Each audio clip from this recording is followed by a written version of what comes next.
Thanks. Perfect. Thank you, Jason, and thanks to the K-State Swine team for, it's truly an honor to be here, accept this invitation. I was going to disclose a little later, but I'm obviously exposed now. I'll tell you a little bit about my background in Illinois, but I'm wearing the tribe colors for obvious reasons now. I've got a daughter that won't allow me to wear the orange and blue anymore, but she's loving the experience out here, and I'm not surprised. It's truly an honor to be here. I have to give some recognition. I came out of the university. I'll talk about this briefly in a second, but and a gentleman that's a part of this team, Dr. Tokash, was one of my first mentors when I hit the private sector industry. He was consulting for the Maschhoffs at the time, and I learned a tremendous amount. I've always admired this team and the impact it's had on the state, but honestly, you folks as producers, you know, it's not the most logical place to produce pigs, particularly behind Brian's presentation, and yet I've always been impressed by the resiliency of this industry, the way that you found to be profitable, continue to sustain this industry out here. And so truly a privilege to be in front of you today. I was given some flexibility with respect to the topic I cover and how I approach it. And so I did some reflection. Really what I'm going to do is draw on about 22 years of experience in pigs. I'll contrast it with just some farm boy experience. And really, one of the downsides of being up here at 2 in the afternoon is you don't know who's going to go ahead of you. There's going to be some redundancy in this. And so I hope what I can do for you guys is draw a bow around this and pull it together. You'll hear some redundancies in my comments. You'll certainly hear some passionate remarks, but I share that of the last speaker. I'm overall wildly bullish about the state of production agriculture in this country. If you can imagine the future differently than what we remember the past. And I think, that to me has been the theme all day, and I truly believe that's where we're at today. And so I do think there are lessons learned. I'll try and share some lessons learned, and maybe they help you in your future. Again, great to be here. I'm going to work through this pretty quickly. I realize I'm, last in the day. But a little bit about my background. Some of it's been shared. But I'm just a farm kid. I grew up in southern Illinois, just south of St. Louis. I really appreciated the Key Seekers message today. Great story. I too remember converted chicken houses into hog barns. I remember plumbing the farrowing house. Once I got a driver's license, I was smart enough to go to the hardware store, buy pipe, and borrow the neighbor's pipe threader, so I didn't carry 5-gallon buckets of water anymore, right? That's my background, pasture-raised pigs and outdoor production on a relatively small unit. So came up the hard way, found my way to the University of Illinois, and really found a tremendous mentor, a gentleman out of the UK that mentored me. He was a geneticist, but really trained me in more general management, and particularly pig growth and development. From there, went on to join the Maschhoff family back in southern Illinois. Really a dream come true to be hands-on and involved in production. About 16,000 sows when I joined it in 2001. We grew that operation up to its peak, about 234,000 sows. And really, I've spent the last 5 years reimagining that business, rationalizing the business back to fit its market, fit the family's appetite for risk, and what we saw as an evolving landscape in pig production. So I feel like when you put the 2000s up there, that slide resonated. I lived through all of it. I was cutting my teeth during that time, and then spent 2010, what feels like 2010 to 2022, really reimagining what does a business look like to sustain itself, and what we imagined at that time was going to be a different environment. So that's my background of the pig industry. And so what am I doing now if I stepped away from the Maschhoffs, retired? Well, I'm not really retired.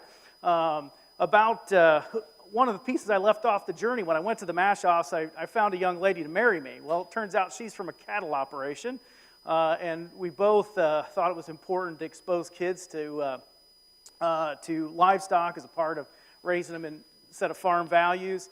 And along the way, I developed a keen interest in livestock production, obviously from birth, but in cattle production specifically. So it started with a couple of show cows. Now, for those of you that know me, that doesn't resonate with me. That's intangible. If you can't measure it, I'm not interested. So I got into some beef animals that we could measure, and the rest is history. Today, We run a consumer-facing, consumer direct beef business. It produces about 600 carcasses a year. And what's been fun for me is to try and apply both biologically, how we run a business, and most important, Dr. Tonser's presentation on demand. As I was working my way through the pork industry, I became very passionate about how do we take a protein and how do we make it, instead of just producing it with the hope that somebody will buy it, can we re-engineer that? And can we design a product with the intent that it meets somebody's need or desire? And so I really started this business, and we continue to focus this business in trying to do that. And it's been a fun venture, and had the opportunity to focus a pretty good portion of my time over the last year and a half as I stepped away from the Maschhoffs in the CEO role. So let's get back to the task at hand. Task at hand here that I was given is, what can I share with respect to profitability? Again, lots of versions of this graph, as Dr. Tonser talked about. The point I want you to take away, I use wean to finish profitability, and it's even a dated slide, but there's as much, unfortunately, bars under the line as there is over. You, of course, lived through that. You've lived through it with me, and we know that. And I think the number one thing as I reflect on that reality, and I felt that, is there's one thing you can really, I think, take away. The biggest thing in the last 22 years that resonates with me around how do we run a live hog operation with respect to keeping our eye on the ball, and that is really determining what it is that's within our control and staying focused. And a lot of things in the previous speaker's presentation and several others this morning, we know are outside of our control. It's important that we understand those factors that are going on in the environment around us, but recognize what it is that we spend our time on, and those things generally that we can't control are less important. And the one thing that really sticks out to me as I reflect on the things that I could control throughout the last 22 years running a hog operation was myself, or the development of my competency, what my capabilities, the capabilities of my team really was. And I think I couldn't have designed this any better, but the speakers have positioned us that this business that we're in, the agricultural scene, particularly the pork industry, is changing. And I think we reflect today and say, what is it that we'll need to know in the future from a competency point of view? And so at the risk of being a little bit academic, but I felt comfortable back at the university here to reflect on a little bit of definition. What am I talking about when I say let's look at some competencies that I think, from my experience, are really critical if you're going to be successful with a live hog operation now and in the future? Well, what is the knowledge, information that I really need to know? What's the knowledge and skills that I need to have and be able to repeat that over and over to be successful when I reflect? Bradley reflects back through time. Really the controllable tasks, those things that we can control inside of a live hog operation, and that's not disease, right? We can do some things, but viruses are still smarter than our biosecurity systems. They'll find us. Inside of that disease break, what do we control? What are the competencies we need to have? That's really the task and what I'm going to focus on today. I could talk about a lot of these. I'm going to focus on what I think are the critical few. If you take nothing else away from these reflections, I would just ask you to do this, because I thought Dr. Tokash did such a phenomenal job. I'm going to talk about a competency at a very high summary level that she talked about in detail, and I thought did a phenomenal job. The one thing I would like you to take away when you think about building a team or building your own competency, building the competencies of your team, I want to encourage you to go grab what I call a competency deck. And there are a lot of these out there, okay? There's really complicated ones. About the midpoint of my career, I got exposed to one that was developed by scientists at the University of Michigan, the business school, called the Lominger deck. It's provided by Korn Ferry if you want to take that down.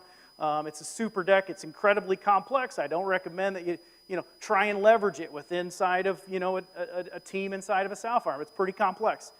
But if you're one of the senior leaders, something you might want to expose yourself to. The reason that's important is that's going to highlight for you and keep a consistent definition of things that you can work on, right? So 67 competencies, things that I looked at throughout the last 18 years of my career from when I got exposed, continue to hold myself accountable to, study remedies. How could I grow in those competencies? Again, not advising a 67-point deck for everybody. There are simpler ones. The point is common language, common definitions, things like anything else, just like you learn the grain markets, just like you learn options. You learn competencies to help develop yourself and those members of your team speak the same language. Use this thing as a tool. Most important thing I did in my career when I reflect, and I wanted to bring that to light, and it fits into the broader exercise of developing yourself and that of the team.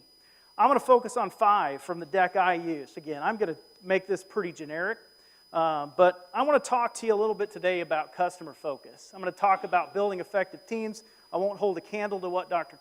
Tokach did earlier, but I do want to talk about measuring and managing work. I'm going to talk a little bit about being action-oriented, and then if we learned anything about being profitable, you better be persistent and persevere in this industry, and I'll wrap it up with that.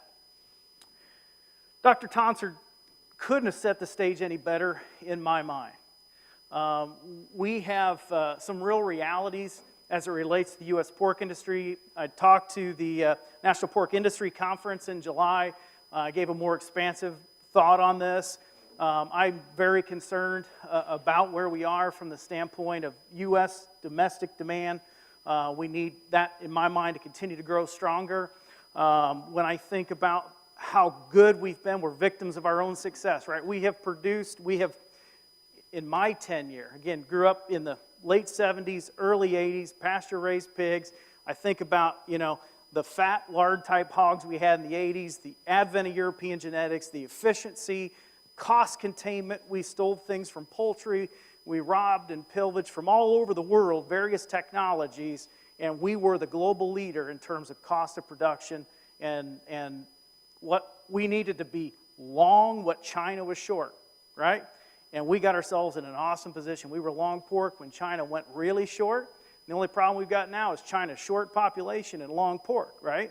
Just another little bit of reality we got to cope with. The point of this discussion is just simply to say that we are victims of our own success in that efficiency model. And I'm not suggesting for a minute we should walk away from it. But I am asking us to think about how do we continue that model, and also think about the realities that we have competitors, South American friends. The Chinese have built an infrastructure, and it's newer than ours, and it's not going away, right? There's a tremendous amount of infrastructure that's gone in this globe. We're beginning to rationalize here in the U.S.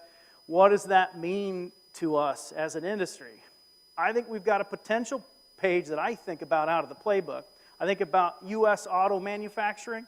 I think about the Japanese post-World War II and how Toyota and other Japanese manufacturers got back into the market and taught the dominant players. Are there lessons there for us to learn? But boy, I thought Brian did an awesome job of suggesting we got to think a little bit differently from where we are. The point of this is, while we've been efficient, poultry's been both efficient and they've grown demand, right? You know that. That's not news today. The issue on demand is real. So what am I talking about in terms of customer focus if we think about a new business model for ourselves?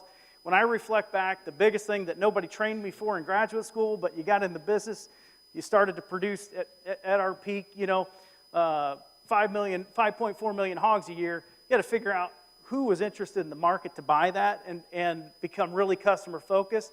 I told the team all the time, we've got to figure out what it is that we can do for our customers that they can't do for themselves, and become really good at that.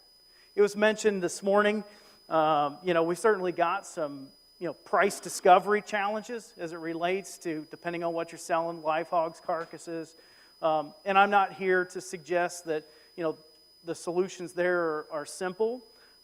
However, I do believe strongly that if you can really build a competency of understanding what your customer needs are, and I mean a deep competency, and build functionality inside of, your own abilities, and more importantly, in the operations, I'm assuming in this room, multiple folks involved, your team's got to think like that, all the way back to that farrowing house and what we're doing with, processing that pig in accordance with a protocol that adds labor, adds cost, adds extra time, right?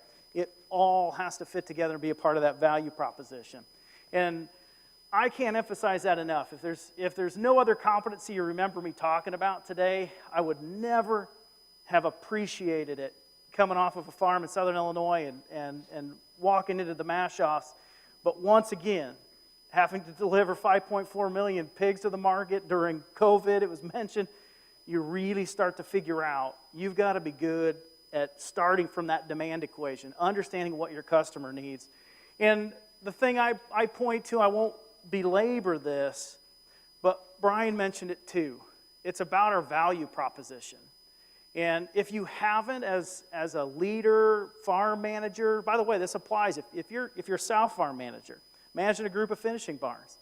What is your value proposition? What's your value equation inside of your company, inside of your organization, to your team?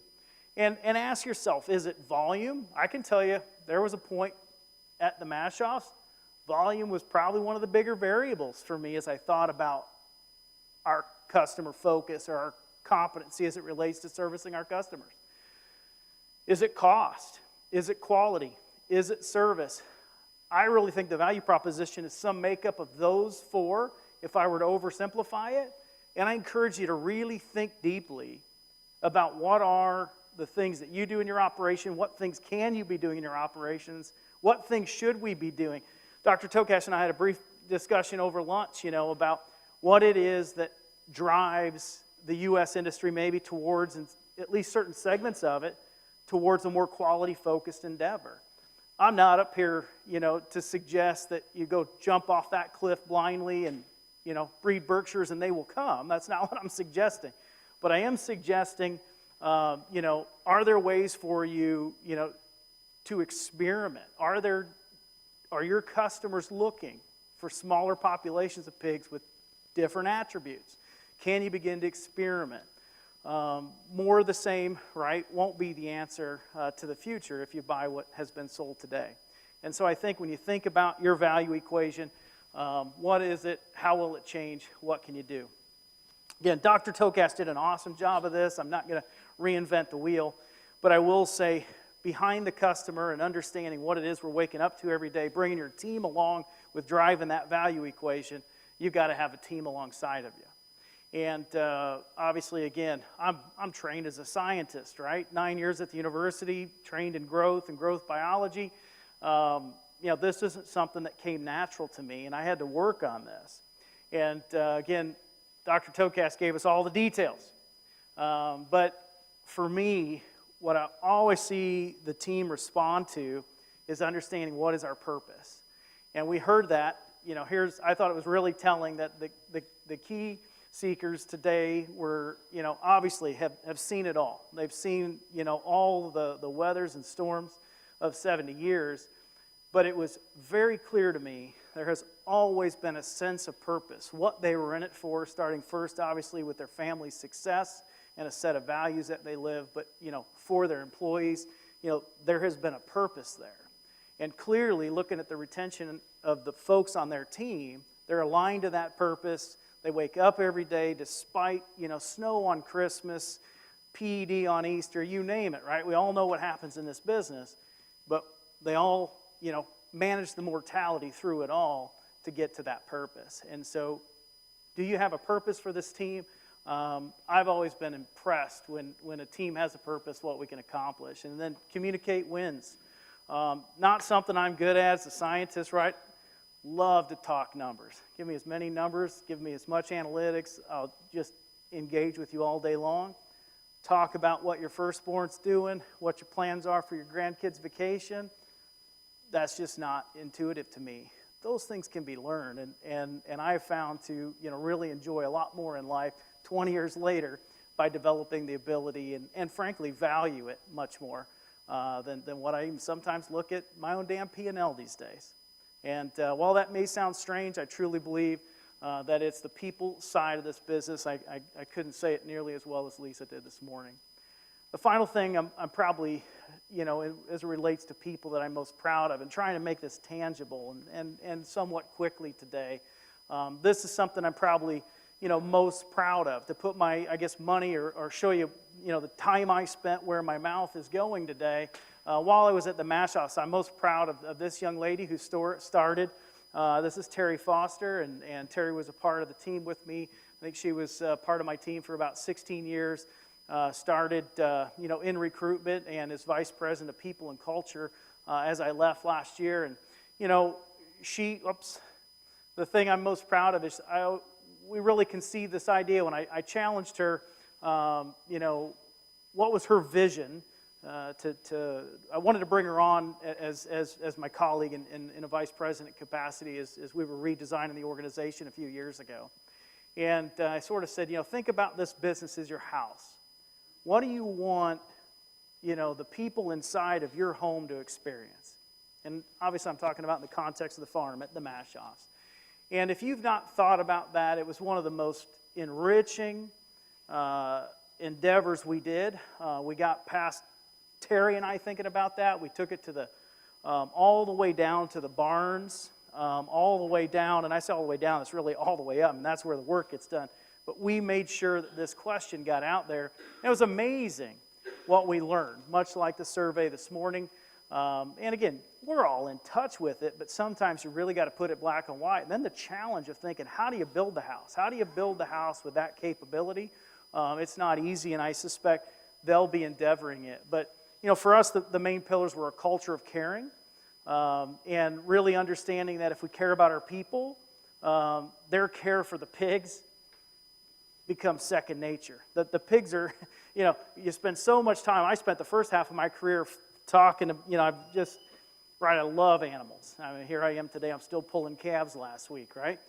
I love animals. For me, it's a very rewarding experience. But if you're going to do this at scale, and for us to be successful, we're all going to do it at scale, you've got to be able to do it through people.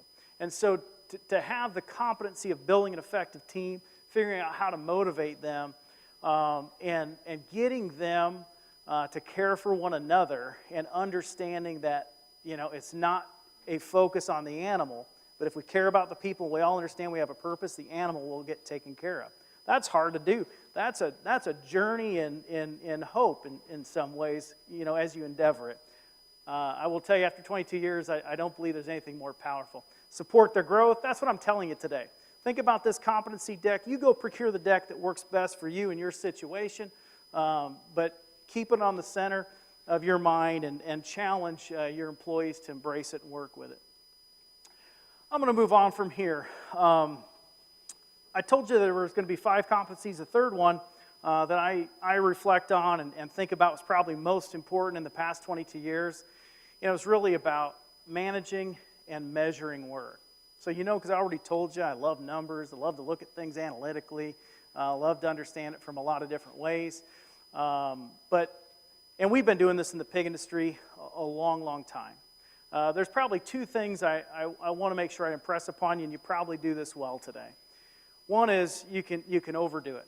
Again, because of the way I'm wired, you can imagine we went about measuring a lot of things, looking at a lot of different ways. We ended up with a team that was extremely confused. And what's important, and particularly in pig production, right? Biological system, lots of factors, most are out of our control. And I just told you the most important thing to do is figure out what is within your control and stay focused. So I think the easiest thing to do is keep it simple, right? The old KISS approach, keep it simple, stupid. Set clear objectives. So 2 things I told you I want to leave you with. One is develop this measurement system, keep it simple, first principle. The second thing is look outside. I think, it took me about 10 years. We were focused. I was, really important. And of course, I had a culture I came into, the Maschhoff family.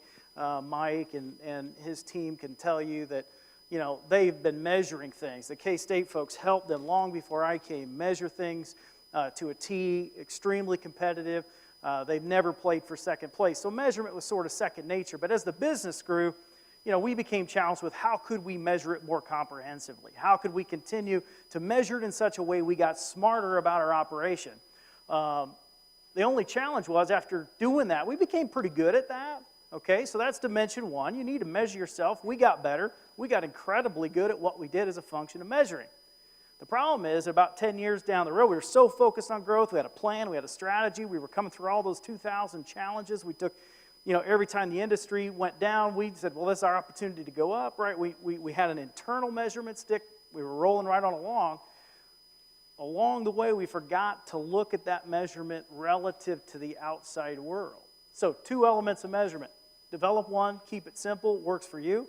Second dimension, measure yourself relative to the outside world. And probably, again, in the context of what's been said today, here we are in a world that's changing.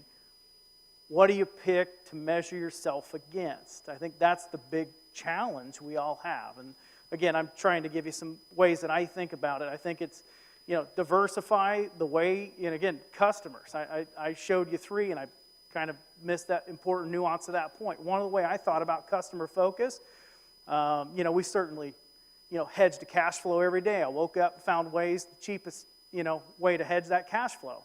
With that said, I thought the best hedge I did was have a multiple customer model, right? So my point to you, think about how you measure that business, look at how you measure it relative to others, particularly those that you want to compete against, and competition's a healthy thing. I think it's one of the most important things. And of course, we all know Peter Drucker. And again, I told you about I'm sort of a student, probably intuitive, that I use the auto manufacturing at this point in time. But as I thought about that coming through, I'm sort of a student of lean process. We use that heavily in my career. Peter Drucker, Edward Deming, really the guys that pioneered this and learned this from the Japanese, frankly, brought it back to the U.S. I think there's pages in that playbook for us to reflect on today. I'll say that one more time. Just to use a quick example of what I deem a keep it simple. I actually went back. This is, I think, from 2009. I had to go back in the slide deck. Probably the K-State team was still involved with us at that time, I'm guessing. But, after that, I told you, we just kept measuring more complicated, and we got ourselves confused. This is when we were really having a heyday. We had 5, we called them 5 key success factors. GAPSI, that was grade A pounds of pork sold per sow per year. Okay, so marketable pounds, no cull pounds. And again, pretty simple metric. Year over year, we just got better. We knew if we were producing more pounds, major throughput, you guys know it.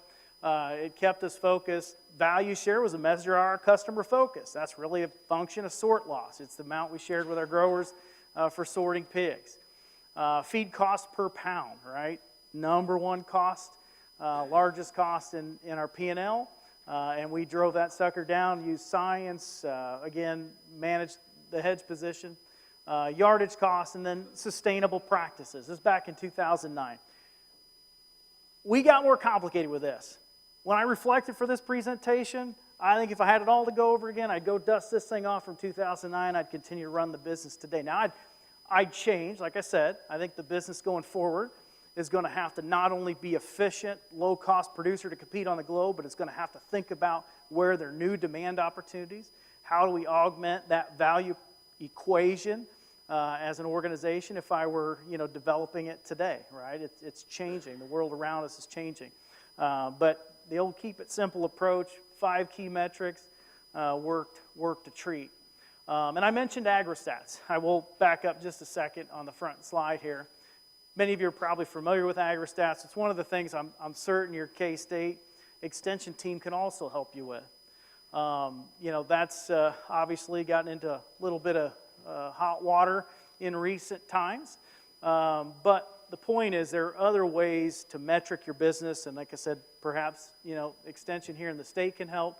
But look at your internal metrics relative to others because that was one of the things that kind of came later. We were marching right on along until we recognized that the world around us was changing. And, as we grew, we lost some of our competitive advantage. We got it back, but it cost us opportunity loss for 5-6 years.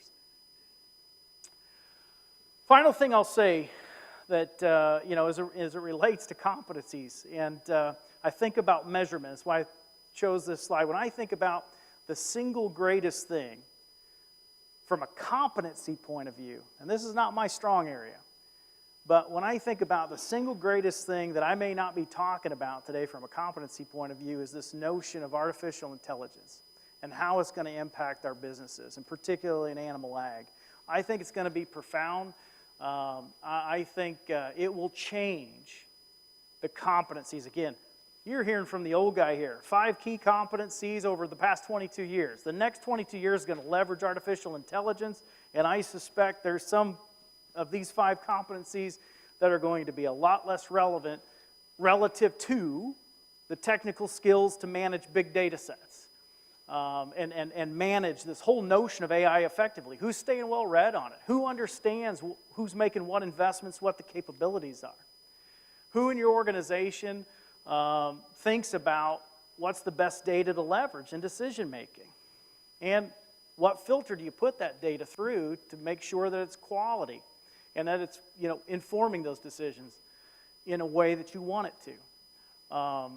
Just the sheer volume of data. I'm doing a little consulting right now, and it's in the genetics space, and you can only imagine the phenotypes coming from large commercial data systems.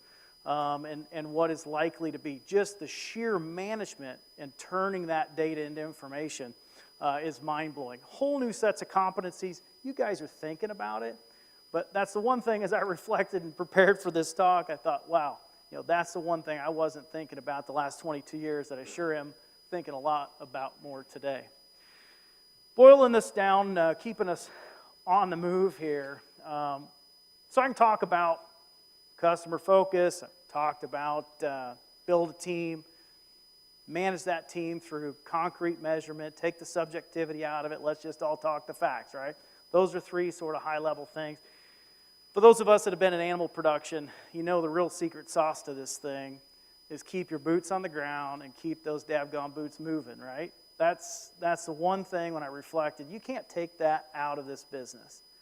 And we can leverage technology back to AI and other means. We can leverage a lot of technology to help us with that. But at the end of the day, it's a culture. It's a competency. It's about, you know, creating a culture that, you know, the pigs can't wait. You know, my wife says, you know, our cattle eat first. You know, I really believe that's fundamentally a key competency inside of a good organization that wants to be successful. The animals need to come first, and you've got to be action-oriented. You cannot be fearful to act without a full plan. Again, we just talked about market moves with double-digit variation in the course of a 24-hour period. Now, you can't just be irrational in that decision-making, but some of those moves, you know, not acted on is a death wish, right? And we've seen that time and time again. Of course, the challenge is you got to put that through a filter and say which ones are you going to be responsive to. But again, that's part of being action-oriented, having a backup plan. Thought the one question today around the thing that kept me up all the time about, you know, running the Live-Hog operation, the size of the Maschhoffs, you know, was just keeping the intestinal fortitude for you guys as leaders and the managers in the system to say, you know, we are going to have a zero-tolerance policy, right? That gets really tough because when you truly implement a zero-tolerance policy, that means what? Who gets to feed the sows in the morning, right? We all know what zero-tolerance means, but the reality of it is inevitably you're going to get to feed them anyway, right? So, you know, that is action-oriented, it's having a backup plan. You know, in my mind, I always had a backup plan. You know, okay, if I implemented a zero-tolerance policy and somebody wasn't coming in to feed the sows, I'll feed them tomorrow morning, but what am I going to do to have a plan in place by Sunday, right? And so that, to me, is as much about action-oriented as, and if you're not a planner and that's not find somebody inside of your shop, find somebody that can help you with that. I think the biggest piece to being action-oriented is knowing what you're going to do when plan A doesn't work. And we all know in this business, plan A doesn't work a lot. There's a lot of plan Bs that need to be implemented. And don't dwell on mistakes. I'll tell another story that I think about the good Dr. Tokash and being at the Maschhoffs. I'll never forget one of the first days I walked into the Maschhoffs, or I got my first tour of the Maschhoffs. Mike, you'll remember this. I mean, there were just, there was an 800 crate farrowing house that was a converted nursery, right? And how long was that a nursery before it became a farrowing house? About eight months, not even. And that's only because it took, that long to put the crates in it. They realized building a nursery, a half mile across the field from the sow farm was not 3-site production, okay? And that's one of the biggest lessons I learned from Ken and Dave is don't dwell on those mistakes. I mean, that was a big mistake, right? And they never spent more than, probably one conversation with you guys realizing that's a no-go, we're going to redo it. And I'll never forget that lesson learned. And you talk about taking action. That wasn't something they poured over for 2 years to see if that was going to work out or not, during a respiratory, mycoplasma problem, right? They got it fixed. I'll never forget that. Disease management, risk management. You guys know the drill. The business is the same no matter what state you're in. But the final thing I will say around action-oriented, and this is something I'm really, very passionate about as it relates to action-oriented. I'm going to make 2 more statements here. One is facility repairs and maintenance. So when I think about where this industry is relative to where we were at the start of my career, we have an aging infrastructure. I talked a little bit about this at National Pork Industry Conference. And again, I won't go expansive. But I would say one of the competencies that I think we've got to have, and again, whether this applies to your operation, I'm not sure. But if we both envision an industry that's evolving faster, differently in the next 5 years than it has the last 5, and we've done some rationalization already, we've got to really become quite good inside of our operations at identifying and managing obsolescence, right? I think the reality of it is and that is not, in an industry that we've done nothing but grow this thing for 2-3% a year, we are awesome buyers and builders. And, rationalization, obsolescence management, what we do with these assets inside of a new world is not something that's sort of intuitive to this industry. And it is something, frankly, I spent the last sort of 5 years at the Maschhoffs really, really working on. And I will tell you, there are a lot of tools out there that, as a team, we developed, we became good at, we stole from other industry. There are sources and resources out there to help you think about obsolescence that relates to asset management, and I encourage you to do so. And again, it's not a competency, at least I didn't. It wasn't, again, I'm a buyer and a builder. This was, so how do you think about sunsetting financially all the way down to operationally? A lot goes into that, right? And I could spend a lot more time talking about this in detail. I'm conscious of time. If you got questions, love to engage more with you. The final thing, and this takes me back, and I could talk a long time, but this is more for, again, the good Dr. Tokash, maybe as much as anybody. But Mike, I remember, back 20 years ago, us talking about, you and I designed this on a whiteboard, the ideal study that the industry needed to undertake to determine the optimal gilt development, optimum body composition, age at breeding, all of those things. How did we need to develop that gilt? And by the time we got that whiteboard scratched out, we were both going to be broke and retired.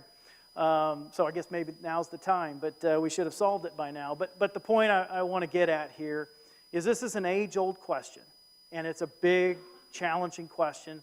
And if there's anything I would scrutinize the industry, it's a passion of mine. I'd like to get more engaged. I was pleased to find out that the group here is working extensively. I'm not surprised, but it sounds like more extensively than ever before in sow nutrition. That's a part of the equation in my mind. But one of the competencies I think we've got to have around action-oriented, and this kind of comes back to the planning and being proactive, is I think we've got to do a better job of breeding herd inventory management. I mean, to the point of really having specialists in farms. That's, to me, managing our breeding herds, I mean, we've been about hitting breeding targets at, frankly, almost all cost, many cases at any cost. I don't think that's the solution, starting back to demand.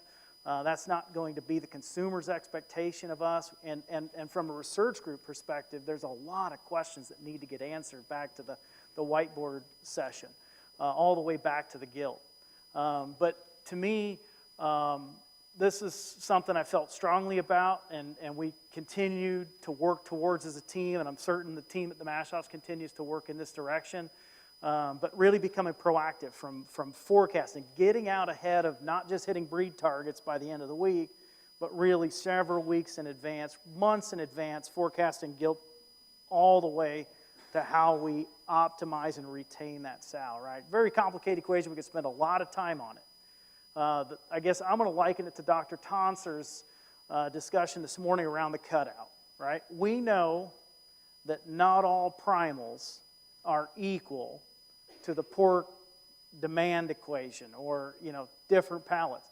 We know not all, parities of sows, weights of gilts, right? Break it, those sows, that sow inventory, that breeding herd inventory starting from that, developing gilt all the way to the multi-pair sow, she doesn't have an equal value proposition, right? I mean, certainly some of the research, and I'm showing here what was analysis, making the point to my team about $2 a pig advantage, and this is dated, but a $2 a pig advantage for a pig produced from a sow versus a gilt on the backside of several research projects we did. Just as an example of what I'm saying. You guys know this if you've ran farms, you know the difference. The point is we got to think differently about this breeding female, and I think we can become better. Back to Toyota lean or Toyota auto manufacturing. The devil's in the details. The devil is being on every detail every day and communicating as a team to make sure we don't lose any of those animals in the herd. Again, talking in generalities, ask specific questions. I think the point is something I'm passionate about. If you're going to take action about having the right sow inventory, making damn sure it's productive. And finally, again, very conscious of time here that we end. Persevere. It's been said all day, and I don't know if I've inspired you or challenged you more with what is to come. But I do think, if I look back over 22 years, we saw a lot. Keysacks did an awesome job of highlighting. I was, thinking through all those things we've all seen coming from 2000 to now and even before. But it does take a lot of perseverance. This is, I think where we are at this point in time is not going to get any less. We're going to continue to see tremendous variability in profitability. So how do you handle the financial side of that? How do you, offlay those risks? And the biggest thing is still cost of production is king. And Mike and I sort of talked about that again over lunch. I'll reemphasize that. Cost of production is king. But I think as an industry, and obviously the goal here today is to get you to think about your individual farm differently. How do we evolve from where we are? I thought Brian said it really awesomely well. We are not in. We are no longer, I could have put that, Brazil is beating us on cost of production today. I don't think, that's, no question about that. So what do we do with having that benchmark of reality? We have to reinvent ourselves to be competitive. Certainly these factors, we can't lose our eye on the ball. We've watched other industries, the Danes, the Brits, others have tried to create value-added enterprises, and candidly, they're smaller industries today than they were when they endeavored that. So I think, the opportunity is this country is tremendously resilient. We've always persevered in the challenges that are in front of us. I think we can here too, but not unless we think differently. The challenge I lay in front of you is what is the competency deck that you need that fits your operation? Focus on those competencies that you can control within your enterprise. And frankly, just have a tremendous amount of fun, and a lot of days will feel just like that. And again, I hope I was able to pull this together in some way. I'd love to take questions. Yes, sir.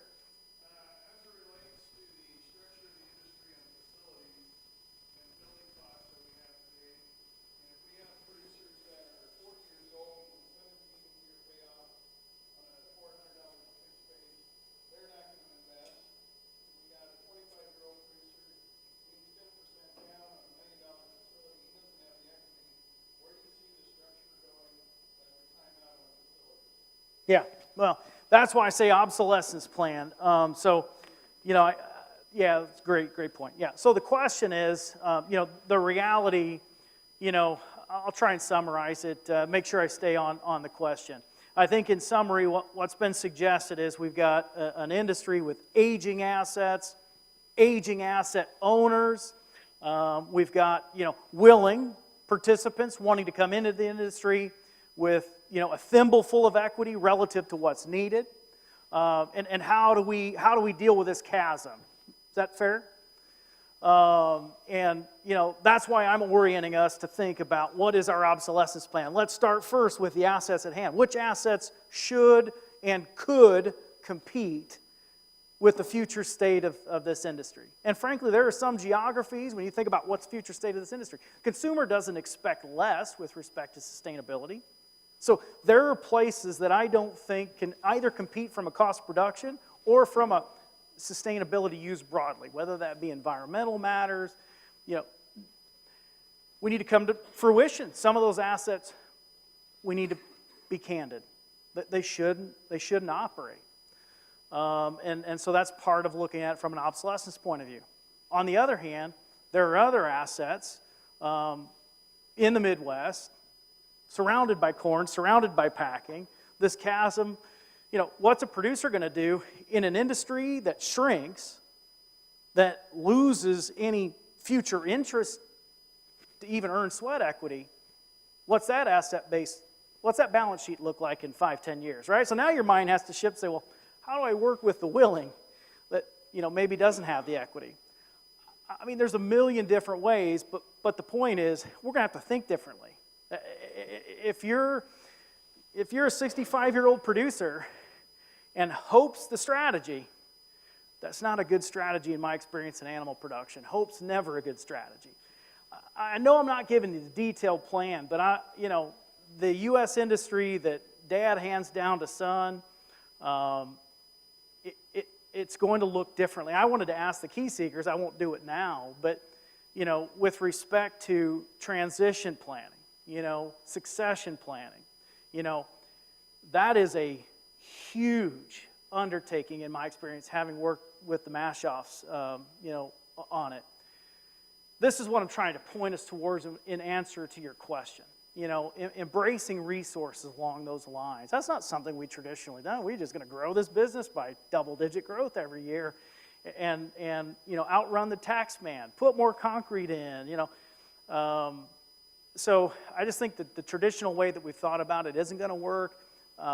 Do I have specific solutions? Each case is unique in its own right, but we're going to have to think very differently is the point I guess I would try and convey in reference to this chasm. And that's why I'll also orient you to this obsolescence management. I mean, really detailed look at these assets and ask yourself some tough questions and embrace the alternatives. In my opinion, the alternative is not, at today's asset cost, pretty rare to say, concrete and steel works. I think they're alternative. I think, there are alternative answers to that question. Yep. What's it going to take to move those pigs out of Europe to the Americas? Out of, do it better than they can? Out of Europe? Yes. To the Americas? Ooh, that's a complicated question. Are you suggesting, the question is, what's it take to move the pigs out of Europe to the Americas? And are you suggesting just less total pork production in Europe replaced by us producing it? Is that? Why shouldn't that happen? Lots of factors, right? I mean, from my perspective, from a pure cost of production point of view, no reason it shouldn't, right? That's your suggestion. Culturally, protectionist, right? I mean, there's lots of factors. The same factors that have held it there, I presume. This is outside of my expertise, to be completely honest with you. But the same factors, right? They've been slowly leaving. Is that going to be enough to sustain our again, I love it, back to the value equation, the European consumer, I'm generalizing here, and again, I'm not an expert in this area for sure, but the European consumer has a different expectation for its, pork producer. I mean, that's largely what's keeping the operations in country that are in country. Again, they've been leaving. You know that as well. So that's what I'm sort of suggesting is when you start to think about how do we evolve differently? We got to start to think about, what does demand look like? Dr. Thompson sort of gives us that. People like different cuts of pork for different prices. Lots of factors in that demand equation, right? And how do you build and play into that? Starting first, in my mind, with your customers. One last question. Yeah, Michelle. Not a question, but I just want to say that G3 transition plan is in place. G4 is we're in the process of implementing. It's awesome. I think it's really important. I do too. Yeah, I can tell you as an employee and leader for a family company, it was it was inspiring and gratifying for me, and frankly, prior to where there was earnest work being done on it, it was discouraging that there wasn't. I mean, when you're an outside, and again, I was always made to feel very much a part of the family as I sense the culture that you have. Seeing that family succeed and go on, and some of the questions around what do we do with assets, and the fact that we're leveraging outside perspective and new tools, what I'm suggesting we need to do as an industry and in particular farms, as an employee and employee leader, that becomes encouraging. That becomes part of the inspiration for helping the family succeed. I think it's so important, but extremely difficult, as you know, terribly complex. As employees, you think the answer should be easy. When you start to work through some of these things yourself, you realize it's a lot more complicated than that. But again, thank you guys for the opportunity. Thank you very much, Bradley. Really appreciate your message.